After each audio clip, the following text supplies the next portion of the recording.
తమిళనాడు రాజకీయాలు సంచలనం చోటు చేసుకుంది. రసవత్తరంగా తమిళనాడు రాజకీయాలు మారాయి. డీఎంకేలో చేరారు పన్నీరు సెల్వం. రసవత్తరంగా మారినాయి తమిళనాడు రాజకీయాలు. డీఎంకేలో పన్నీర్ సెల్వం చేరినట్లుగా తెలుస్తుంది.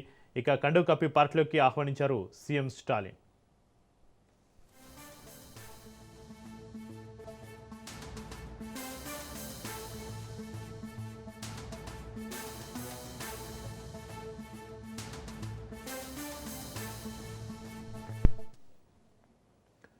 బ్రేకింగ్ చూస్తున్నాం. తమిళనాడు రాజకీయాల్లో సంచలనం చోటు చేసుకుంది. అన్నాడీఎంకే అగ్రనేత మాజీ ముఖ్యమంత్రి పన్నీర్ సెల్వం డీఎంకేలో చేరారు. సీఎం స్టాలిన్ సమక్షంలో పన్నీర్ సెల్వం డీఎంకేలో చేరారు.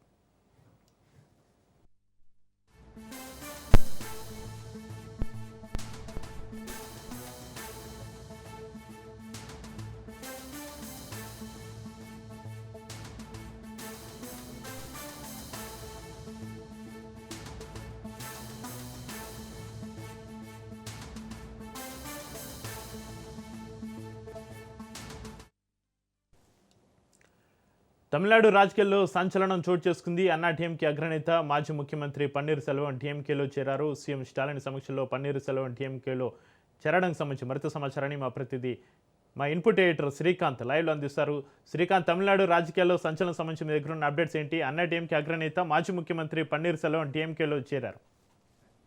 Srikanth. Chakri, good morning. So మొత్తానికి తమిళనాట ఒక కీలకమైనటువంటి పరిణామం అని చెప్పాలి. పన్నీర్ సెల్వం డీఎంకే పార్టీలో అధికారికంగా చేరడం జరిగింది. గత వారం రోజుల క్రితమే ముఖ్యమంత్రి స్టాలిన్ని కలిసి డీఎంకే ప్రభుత్వం మీద ప్రశంసల జల్లు కురిపించారు. ఈ ప్రభుత్వం మళ్ళీ రావాలని కూడా ఆయన ఆ రోజు మీడియా ముందు ఆశాభావాన్ని వ్యక్తం చేశారు. అయితే వారం రోజుల తర్వాత ఈరోజు అధికారికంగా పన్నీర్ సెల్వం డీఎంకే పార్టీలో చేరడం లాంఛనమైపోయింది. పన్నీర్ సెల్వంకి అయితే ఒకవేళ మళ్ళీ డీఎంకే అధికారంలోకి వచ్చేటువంటి అవకాశాలు కూడా పన్నీర్ సెల్వం చేరికతో కొంత లాంఛనప్రాయంగానే కనిపిస్తోంది. డీఎంకే అధికారంలోకి వస్తే కనుక డిప్యూటీ సీఎంగా పన్నీర్ సెల్వాన్ని తీసుకునేటువంటి అవకాశాలు కూడా కనిపిస్తున్నాయి. మోరోవర్ పన్నీర్ సెల్వంకి ఎమ్మెల్యే టికెట్ కూడా కన్ఫర్మ్ అయినట్టుగా తెలుస్తోంది. దాంట్లో భాగంగా తేని డిస్టిక్లో ఉన్నటువంటి బోడినాయక్నూర్ నియోజకవర్గం నుంచి పన్నీర్ సెల్వం పోటీ చేసేటువంటి అవకాశం కనిపిస్తోంది. సో 2021లో కూడా అదే ఎన్నికల్లో అంటే 2021లో జరిగినటువంటి ఎన్నికల్లో కూడా పన్నీర్ సెల్వం అక్కడి నుంచే పోటీ చేసి గెలవడం జరిగింది. సో ఈ ఎన్నికల్లో కూడా మళ్ళీ అదే నియోజకవర్గం నుంచి ఆయన పోటీ చేయడానికైతే సిద్ధమవుతున్నారు. బట్ ఏదేమైనా కానీ తమిళ రాజకీయాల్లో ఒక కీలకమైనటువంటి పరిణామం అని చెప్పాలి పన్నీర్ సెల్వం ఈరోజు డీఎంకేతో కలవడం. ఎందుకంటే డీఎంకే, ఏఐడిఎంకే రెండు బద్ధ రాజకీయ విరోధం ఉన్నటువంటి పార్టీలు. సో ఇట్లాంటిది ఏఐడిఎంకే నుండి జయలలిత మరణానంతరం పన్నీర్ సెల్వాన్ని ఆ పార్టీ నుండి బయటికి బహిష్కరించబడడం జరిగింది. పన్నీర్ సెల్వం ఏఐడిఎంకే నుంచి బహిష్కృత నేతగా బయటికి రావడం జరిగింది. పన్నీర్ సెల్వంతో పాటు శశికళ కూడా ఆ పార్టీ నుంచి బయటికి రావడం జరిగింది. అయితే స్టాలిన్ కలిసే కంటే ముందు శశికళ కూడా పన్నీర్ సెల్వాన్ని కలవడం జరిగింది.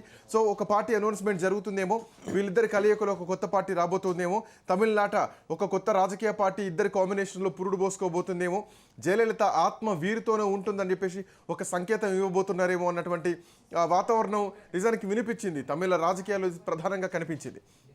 బట్ అనూహ్యంగా ఆ తెల్లారే పన్నీర్ సెల్వం స్టాలిన్ను కలవడం, ఆ తర్వాత గత 2 రోజుల ముందు శశికళ కొత్త పార్టీని అనౌన్స్ చేయడం, అటు అంటే ఎంజీఆర్తో కూడినటువంటి, జయలలితతో కూడినటువంటి, రామచంద్రతో కూడినటువంటి ఈ ఫోటోలతో ఉన్నటువంటి పార్టీ జెండాను ఆవిష్కరించడం, ఇంకా పార్టీ పేరును కూడా అనౌన్స్ చేయాల్సినటువంటి పరిస్థితి ఉంది.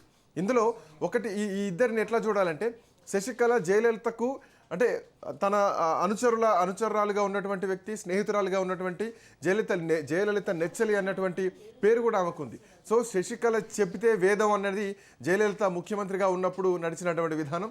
ఒకవేళ జయలలిత జైలుకి వెళ్ళినటువంటి సందర్భంలో కూడా ఆ కుర్చీని నమ్మిన బంటుగా ఉన్నటువంటి పన్నీర్ సెల్వానికి అప్పచెప్పి ఆమె జైలుకి వెళ్ళి మళ్ళీ తిరిగి వచ్చినటువంటి టైంలో ఆ కుర్చీని అంతే బాధ్యతగా, అంటే రాముడికి భరతుడు ఎట్లా అయితే రాముడి పాదముద్రలు తలపై పెట్టుకొని ఆ కుర్చీ పైన కూర్చొని పరిపాలన సాగించారో, అదేవిధంగా పన్నీర్ సెల్వం కూడా జయలలిత వచ్చేంత వరకు కూడా అదేవిధంగా పరిపాలన సాగించడం జరిగింది. జయలలిత వచ్చిన తర్వాత మళ్ళీ ఆ కుర్చీని మళ్ళీ జయలలితకు హ్యాండ్ ఓవర్ చేయడం జరిగింది. సో అట్లాంటి ఒక అనుబంధం ఉన్నటువంటి వ్యక్తి, నమ్మిన బంటుగా ఉన్నటువంటి వ్యక్తి జయలలితకు పన్నీర్ సెల్వం.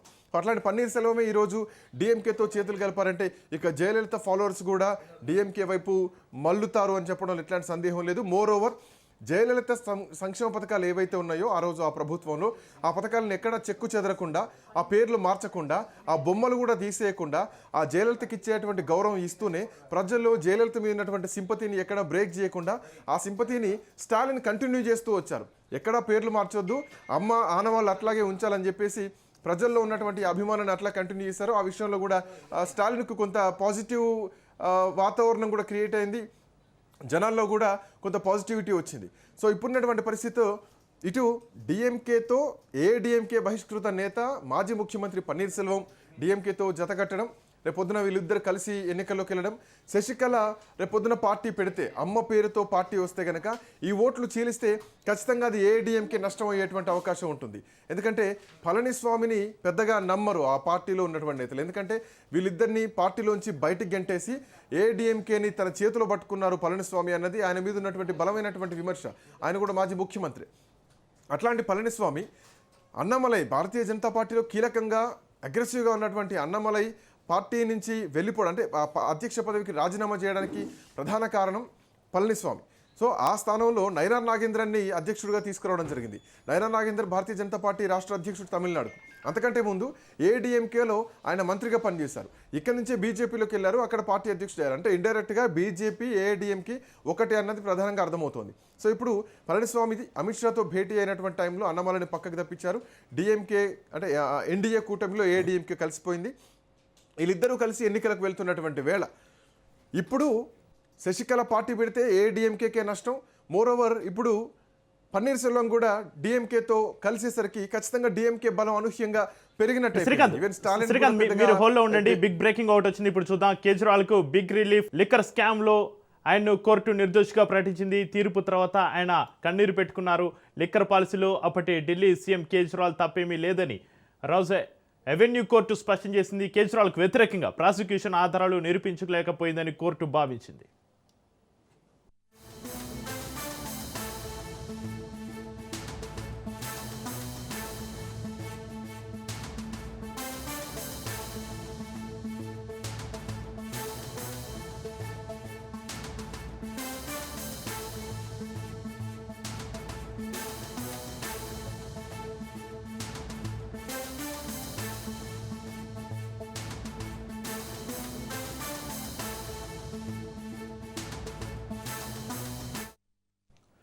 బ్రేకింగ్ న్యూస్ చూస్తున్నాం. కేజ్రీవాల్కు బిగ్ రిలీఫ్. లిక్కర్ స్కామ్లో ఆయన కోర్టు నిర్దోషిగా ప్రకటించింది. తీర్పు తర్వాత ఆయన కన్నీరు పెట్టుకున్నారు. లిక్కర్ పాలసీలో అప్పటి ఢిల్లీ సీఎం కేజ్రీవాల్ తప్పేమీ లేదని రౌస్ అవెన్యూ కోర్టు స్పష్టం చేసింది. కేజ్రీవాల్కు వ్యతిరేకంగా ప్రాసిక్యూషన్ ఆధారాలు నిరూపించలేకపోయిందని కోర్టు భావించింది.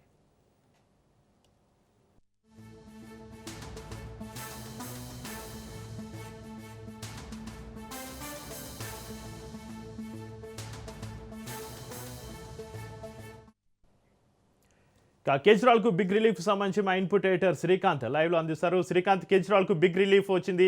లిక్కర్ స్కామ్లో ఆయన కోర్టు నిర్దోషిగా ప్రకటించడాన్ని ఏ విధంగా చూడాలి? మీ దగ్గర ఉన్న అప్డేట్స్ ఏంటి దీనికి సంబంధించి? చక్రి, అంటే అఫ్కోర్స్ తమిళనాడు టు ఒకసారి ఢిల్లీ మూవ్ అయితే కనుక ఢిల్లీలో బిగ్ బ్రేకింగ్ అనే చెప్పాలి, కీలకమైనటువంటి అప్డేట్ అనే చెప్పాలి. కేజ్రీవాల్కి ఒక బిగ్ రిలీఫ్ అనే చెప్పాలి. కేజ్రీవాల్కి కానీ లేదంటే ఇప్పుడున్నటువంటి పరిస్థితుల్లో మనీష్ సిసోడియాలు కానీ వీళ్ళిద్దరూ కూడా నిర్దోషులు అంటూ కూడా సిబిఐ విడుదల చేయడం జరిగింది. సో ఈ కేసులో తగినన్ని ఆధారాలు లేవంటూ కూడా ఏదైతే రౌస్ అవెన్యూ కోర్టు చెప్పడం జరిగింది. సో కోర్టు బయటకు వచ్చిన తర్వాత కేజ్రీవాల్ కొంత భావోద్వేగానికి గురయ్యారు. ఎందుకంటే జైల్లో ఉండి కూడా ముఖ్యమంత్రిగా బాధ్యతలు నిర్వహించినటువంటి వ్యక్తి కేజ్రీవాల్. అండ్ ఆయన ఓడిపోయే కంటే అంటే ఎన్నికల కంటే ముందు కూడా చాలా కాలం పాటు ఆయన జైల్లోనే ఉన్నారు. మనీష్ సిసోడియాలో ఆల్మోస్ట్ సంవత్సరంన్నరకు పైగా జైల్లో ఉన్నారు. ఇదే కేసులో కవిత కూడా దరిదాపు అర్ధ సంవత్సరం అంటే 150 రోజులకు పైగా జైలు జీవితాన్ని గడపడం జరిగింది ఈ లిక్కర్ స్కామ్ సంబంధించి. సో ఇట్లాంటి పరిస్థితుల్లో ఈ లిక్కర్ స్కామ్ సంబంధించినటువంటి విషయంలో సిబిఐ కేసులో మాజీ ముఖ్యమంత్రి కేజ్రీవాల్తో పాటు ఉప ముఖ్యమంత్రి మనీష్ సిసోడియాలను కోర్టు నిర్దోషులుగా ప్రకటించింది. వాళ్ళపైన ఉన్నటువంటి అభియోగాలు ఏవైతున్నాయో వాటిపైన ఆధారాలు కూడా లేవు, ఇవేవి కూడా నిరూపించబడలే అంటూ కూడా రౌస్ అవెన్యూ కోర్టు తీర్పునివ్వడం జరిగింది. ఇది ఒక బిగ్ రిలీఫ్ అని చెప్పాలి. దీనిపైన ఇప్పటికే కేజ్రీవాల్ కూడా రెస్పాండ్ అయ్యారు. మీడియాతో కేజ్రీవాల్ మాట్లాడారు. బీజేపీ ఏదైతే మద్యం కుంభకోణం కానీ లేదంటే దీనిపై చేసినటువంటి ఆరోపణలు కానీ ఇవన్నీ మొదటి నుంచి మా పైన ఆరోపణలు చేసి ప్రభుత్వాన్ని ఇబ్బంది పెట్టింది. బట్ ఈరోజు కోర్టు మమ్మల్ని నిర్దోషులుగా ప్రకటించింది. సో ఎప్పుడు సత్యం ఎప్పుడు గెలుస్తూనే ఉంటుంది, ఎల్లప్పుడూ సత్యమే గెలుస్తుందని చెప్పేసి మొదటి నుంచి మేము మాట్లాడుతూనే ఉన్నాం. ఈరోజు అదే నిజమైంది. ఆధారాలు లేవంటూ కూడా కోర్టు ఈ కేసును కొట్టేసిందంటూ కూడా భావోద్వేగంతో మాట్లాడారు. దేవుడు తనతోనే ఉన్నారంటూ కూడా కేజ్రీవాల్ చాలా కీలకమైనటువంటి వ్యాఖ్యలు చేస్తూ సత్యం గెలిచింది అన్నటువంటి కామెంట్ను కేజ్రీవాల్ చాలా బలంగా బయటకు వచ్చి చాలా ఎమోషనల్గా భావోద్వేగంగా కేజ్రీవాల్ అయితే మాట్లాడుతున్నారు. మోరోవర్ ఆమ్ ఆద్మీకి చెందినటువంటి ఒకరు కాదు, నలుగురు వ్యక్తులను, ఆమ్ ఆద్మీకి చెందినటువంటి కీలకమైనటువంటి నలుగురు వ్యక్తులు కూడా ఈ కేసులో జైల్లో పెట్టారంటూ కూడా కేజ్రీవాల్ చెప్పడం జరిగింది. సో సిట్టింగ్ ముఖ్యమంత్రిని జైల్లో పెట్టారు. కేజ్రీవాల్ అవినీతి పరుడు అని చెప్పేసి 24 గంటలు వార్తలు ప్రసారం చేశారు. కేజ్రీవాల్ పైన బురద జల్లారు. బట్ నా జీవితంలో నేను కేవలం నిజాయితీని మాత్రమే సంపాదించుకున్నాను, ఎక్కడ అవినీతి చేయలేదంటూ కూడా ఆయన చాలా భావోద్వేగంగా బయటకు వచ్చినాక మాట్లాడినటువంటి మాటలు కనిపిస్తున్నాయి. సో వాటిని ఈరోజు ఖచ్చితంగా అంటే మా మీద అభియోగాలు చేసి అధికారంలోకి రావాలని మమ్మల్ని బలి చేస్తారంటూ కూడా ఆయన చెప్పడం జరిగింది. బట్ ఇది ఏమాత్రం ప్రధానమంత్రికి ఇది సరైన భావ్యం కాదంటూ కూడా కేజ్రీవాల్ చెబుతూనే కన్నీటి పర్యంతం అయ్యారు. కేజ్రీవాల్ భావోద్వేగానికి గురయ్యారు. ఇక ఇదే కేసులో ప్రధానంగా కీలకమైనటువంటి వ్యక్తుల గురించి మాట్లాడితే జైల్లో అరవింద్ కేజ్రీవాల్ 2024 మార్చి 21 నుంచి 177 రోజులు జైలు జీవితాన్ని అనుభవించారు. ఆ తర్వాత సంజయ్ సిన్హా కూడా ఇదే కేసులో అక్టోబర్ 4, 2023 నుంచి 181 రోజులు జైలు జీవితాన్ని అనుభవించారు. ఆ తర్వాత Manish Sisodia deputy CM of Delhi గతంలో మాజీ ఉప ముఖ్యమంత్రి 26 ఫిబ్రవరి 2023 నుంచి 510 రోజులు అంటే దరిదాపు సంవత్సరంన్నర, ఇంకా 2 సంవత్సరాలకు దరిదాపుగా ఆయన జైలు జీవితాన్ని అనుభవించడం జరిగింది. ఇక ఇదే కేసులో తెలంగాణ నుంచి మాజీ ముఖ్యమంత్రి కేసీఆర్ కూతురు కవిత కూడా ఇదే కేసులో జైలుకి వెళ్ళడం జరిగింది. మార్చి 15, 2024 నుంచి ఆమె కూడా 150 రోజులు ఈ కేసులో జైలుకి వెళ్ళి రావడం జరిగింది. ప్రస్తుతానికి కేజ్రీవాల్ మాత్రం బెయిల్ పైన బయట ఉన్నాడు.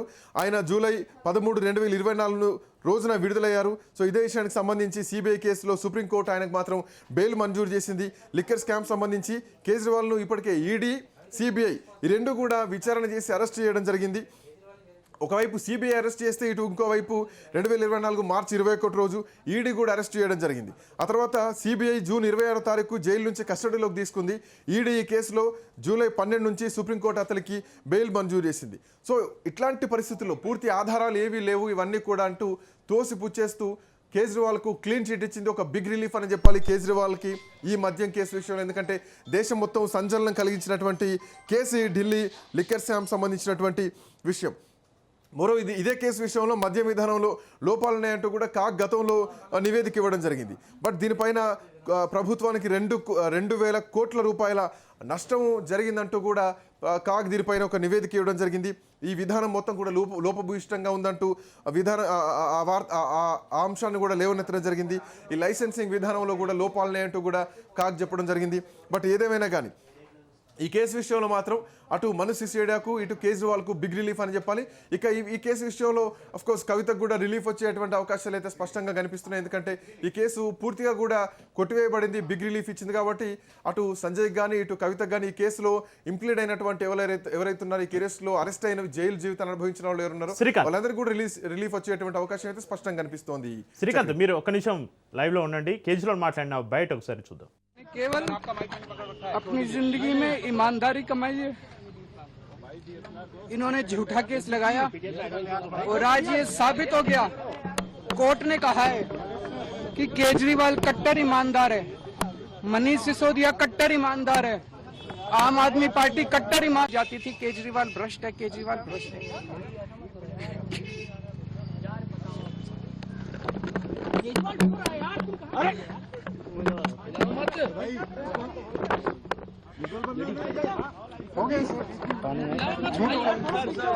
संभालिए सर, अपने आप संभालिए, हिम्मत सर, हिलाओ मत भाई।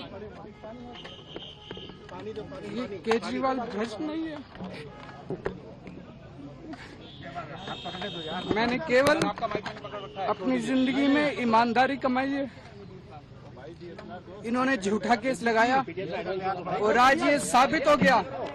कोर्ट ने कहा है कि केजरीवाल कट्टर ईमानदार है, मनीष सिसोदिया कट्टर ईमानदार है, आम आदमी पार्टी कट्टर ईमान जाती थी केजरीवाल भ्रष्ट है, केजरीवाल भ्रष्ट है।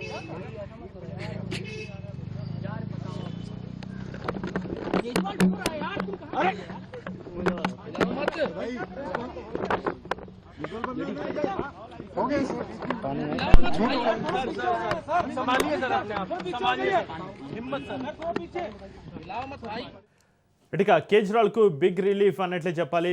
లిక్కర్ స్కామ్లో ఆయన కోర్టు నిర్దోషిగా ప్రకటించింది. తీర్పు తర్వాత ఆయన కన్నీరు పెట్టుకోవడం మనం చూస్తాం. ఇక ఇదే అంశానికి సంబంధించి మరింత సమాచారాన్ని మా ప్రతినిధి ప్రవీణ్ లైవ్లో అందిస్తారు. ప్రవీణ్, కేజ్రీవాల్కు బిగ్ రిలీఫ్ సంబంధించి మీ దగ్గర ఉన్న అప్డేట్స్ ఏంటి? కేజ్రీవాల్తో పాటు ఇతర 23 మందిపై ఉన్న ఇతర అనుబంధ కేసులు కూడా దీనివల్ల ప్రభావితం అయ్యే అవకాశం ఉందా ప్రవీణ్?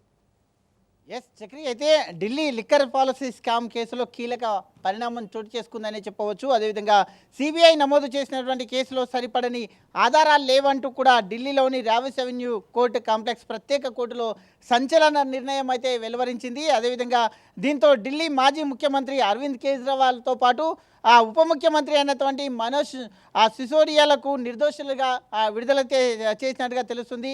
మొత్తంగా చూసుకుంటే కనుక ఈ కేసు నేపథ్యం కూడా చూసుకుంటే కనుక 2021-22 ఎక్సైజ్ పాలసీ అమల్లో అవకతవకలు జరిగాయంటూ కూడా ఆరోపణల నేపథ్యంలో ఈ యొక్క central bureau investigation CBI case నమోదు చేసి దర్యాప్తునైతే ప్రారంభించింది.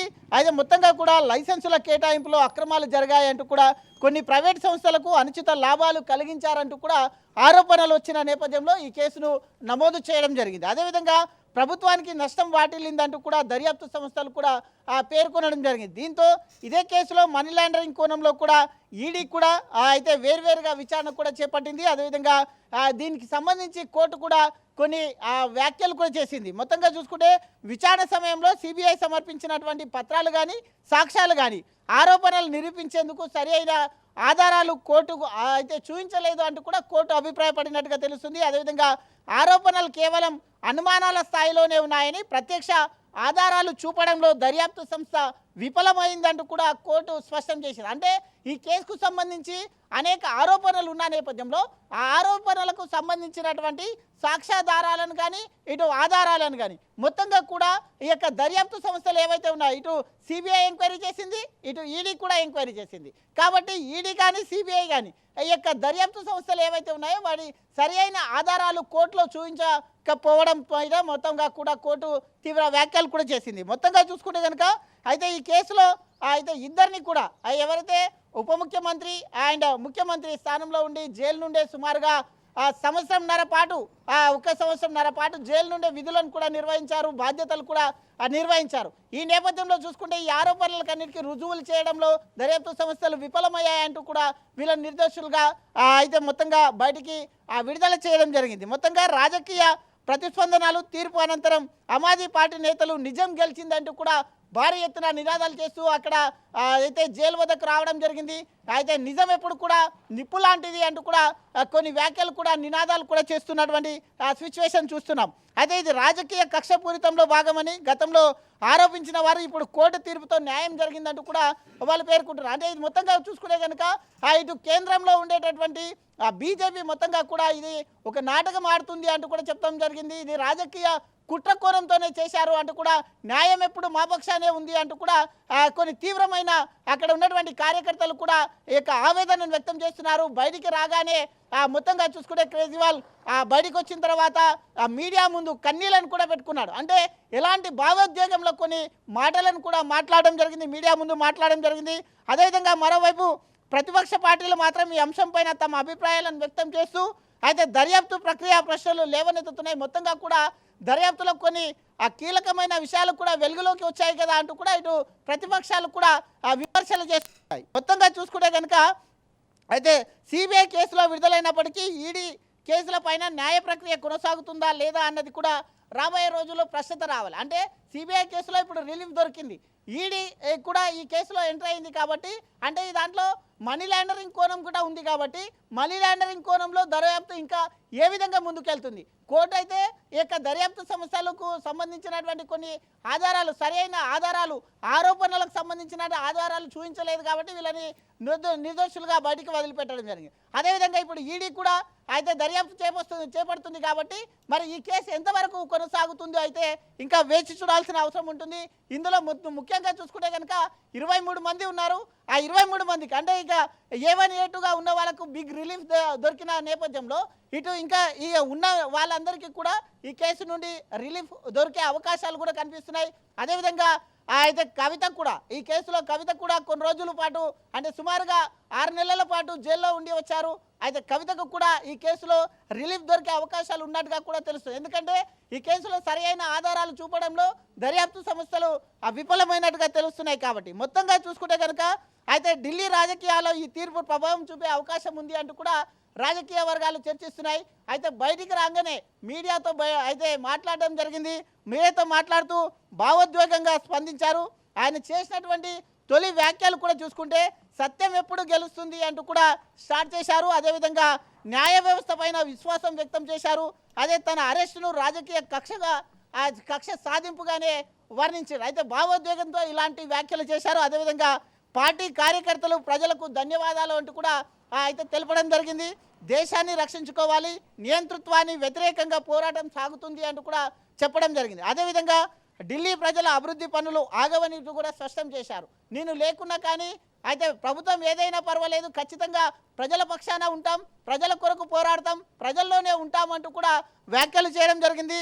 అదేవిధంగా కేజ్రీవాల్ విడుదలతో పాటు ఆమ్ ఆద్మీ పార్టీ శ్రేణుల్లో ఉత్సాహం నెలకొంది. రాజకీయంగా కూడా ఈ యొక్క వ్యాఖ్యలు ఏవైతే చేసినటువంటి వ్యాఖ్యలు ఉన్నాయో ఆ యొక్క వ్యాఖ్యలు కూడా మొత్తంగా కూడా రాజకీయంగా దుమారం రేగుతున్నాయని తెలుస్తుంది. అయితే న్యాయం ఎప్పుడు మా పక్షానే ఉంది, న్యాయం గెలిచింది అంటూ కూడా ఆమ్ ఆద్మీ పార్టీ నేతలు భారీ ఎత్తున సంబరాలు కూడా చేసుకుంటున్న నేపథ్యంలో ఖచ్చితంగా ఇది రాజకీయ కుట్రలో భాగమే అంటూ కూడా చెప్తున్నటువంటి పరిస్థితులను చూస్తున్నాం.